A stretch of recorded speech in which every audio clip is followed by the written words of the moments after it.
অভূতপূর্ব পরিস্থিতি বাংলাদেশে। একদিকে হাসিনা সরকারের পতন, অন্যদিকে হত্যালীলা।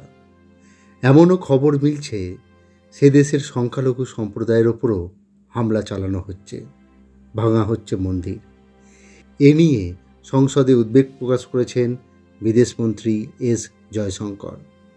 বাংলাদেশের সুশীল সমাজ শান্তির বার্তা আহ্বান করেছে। সে দেশের সেনা প্রধানও বলেছেন সহিংসার পথে যাবেন না। তা সত্ত্বেও শেখ হাসিনার দেশ ছাড়ার 24 ঘন্টার মধ্যে 100-র বেশি মানুষের মৃত্যুর খবর মিলেছে। এই আবহে আশঙ্কা করা হচ্ছে বাংলাদেশি শরণার্থীরা ভারতে প্রবেশ করার চেষ্টা করবে। সীমান্তে নজরদারি বাড়িয়েছে ভারতীয় সেনা। কিন্তু বাংলাদেশি শরণার্থী, বিশেষ করে হিন্দু শরণার্থী আসা নিয়ে পশ্চিমবঙ্গের বিরোধী দলনেতা শুভেন্দু অধিকারী যে মন্তব্য করেছেন তা নিয়ে তুমুল বিতর্ক তৈরি হয়েছে।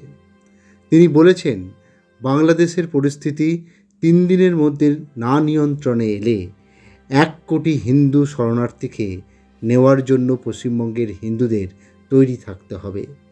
প্রয়োজনে জায়গা দেওয়ারও অনুরোধ করেন তিনি। শুভেন্দু অধিকারীর এই মন্তব্যে তুমুল শোরগোল পড়ে গিয়েছে। তিনি নাগরিকত্ব সংশোধনী আইনের কথা উল্লেখ করে 1 কোটি হিন্দুদের নাগরিকত্বের দাবি তুলেছেন। এর জন্য পশ্চিমবঙ্গের মুখ্যমন্ত্রী মমতা বন্দ্যোপাধ্যায় এবং রাজ্যপাল সিবি আনন্দ বোসকে কেন্দ্রের সঙ্গে আলোচনার দাবিও তোলেন। পাশাপাশি বলেন তিনিও নিজে বিদেশমন্ত্রী এস জয়শঙ্করের সঙ্গে কথা বলবেন। শুভেন্দুর এই মন্তব্যে বেশ কিছু প্রশ্ন উঠছে। 1 কোটি শরণার্থী হিন্দু বাংলার গ্রহণ করার ক্ষমতা আছে? হিন্দু বাঙালিরা কি সত্যি স্বেচ্ছায় জমি দেবেন? শুধু বাংলাই কেন এই 1 কোটি শরণার্থীকে গ্রহণ করবে, অন্য রাজ্য নয় কেন? কারণ 1 কোটি শরণার্থী বাংলার তো নয়, ভারতের। এ নিয়ে কেন্দ্রের কি সিদ্ধান্ত হতে পারে? যদি বাংলায় 1 কোটি শরণার্থী আসে, বাংলার অর্থনীতি কি হবে? বাংলার অভিজ্ঞতা আছে শরণার্থী এলে কি পরিস্থিতি হয়। বাংলা দুর্ভিক্ষ দেখেছে, অরাজকতা দেখেছে, কালোবাজারি দেখেছে। এইভাবে তিল তিল করে শরণার্থী ঢুকিয়ে বাংলার ওপর চাপ বাড়ানো কি মোদী সরকারের উচিত হবে? এই সব প্রশ্নের উত্তর কি শুভেন্দু অধিকারী ভেবেছেন?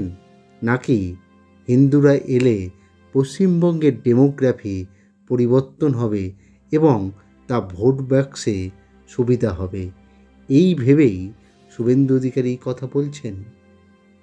মমতা বন্দ্যোপাধ্যায়ও শরণার্থীকে আশ্রয় দেওয়ার কথা বলেছিলেন। তখন বিরোধীরা ভোট ব্যাংকের খোঁচা দিয়েছিলেন। শুভেন্দুর ক্ষেত্রেও একই প্রযোজ্য বলে মনে করছে ওয়াকিবহাল মহল। আপনি কি মনে করেন, 1 কোটি হিন্দু শরণার্থী এলে বাংলার আদৌ ভালো হবে? পশ্চিমবঙ্গের বাঙালিরা কি চাইবেন তাদের সাদরে গ্রহণ করতে? জানান আপনার মতামত। ভিডিওটি ভালো লাগলে অবশ্যই লাইক করবেন।